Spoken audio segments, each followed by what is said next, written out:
Well, the main reason I came was that there was a critical minerals ministerial which was convened by Secretary of State Marco Rubio. There were a number of countries, I think about 50 odd countries which were here. So that meeting took place today. In fact, it's still going on. I took a break from that. That was the principal reason. It was a very good discussion. Critical minerals is a very important subject. The U.S. has been a partner for some years. Today they launched a new initiative called Forge, which we have supported. It's a kind of successor to the Mineral Security Partnership.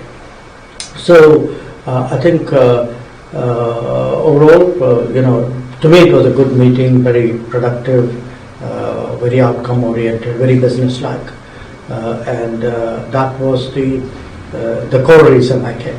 But obviously, if you're coming to Washington, you do a lot of other things. So yesterday I did my bilaterals with Secretary Rubio. I also had a meeting with the Treasury Secretary, Scott Bessent. And today, because a number of other foreign ministers are here, there were a whole lot of pull-asides. Sort of you stand there like you and I are standing and sort of catch up with where the relationship is. So it's been a very useful 2 days. Not directly with me, because that's being handled by Commerce and Industries Minister Piyush Goyalji.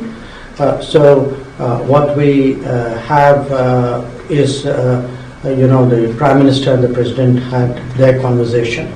There were some announcements which came out of it.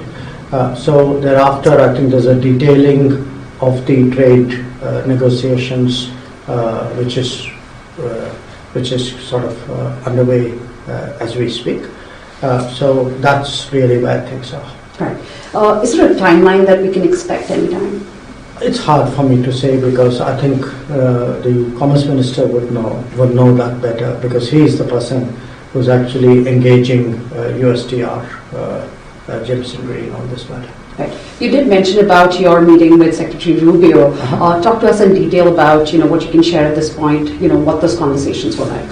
Well, we did yesterday a fairly detailed review of our bilateral cooperation. So, it's natural when foreign ministers meet that you discuss what's the diplomatic agenda. Also the calendar, what do we expect each one of us to do this year together. So a lot of our discussion was devoted to that, the bilateral side. But again, foreign ministers meet, we talk our business, it's Indo-Pacific, it was what was happening in West Asia, Middle East, Gaza, etc., Ukraine conflict.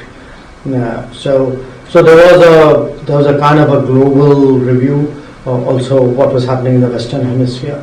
So in a sense, we discussed the world, we discussed our relationship, and it was a very open, sort of forthcoming conversation, it normally is. Thank you for talking to me, and I really appreciate your time. Thank you.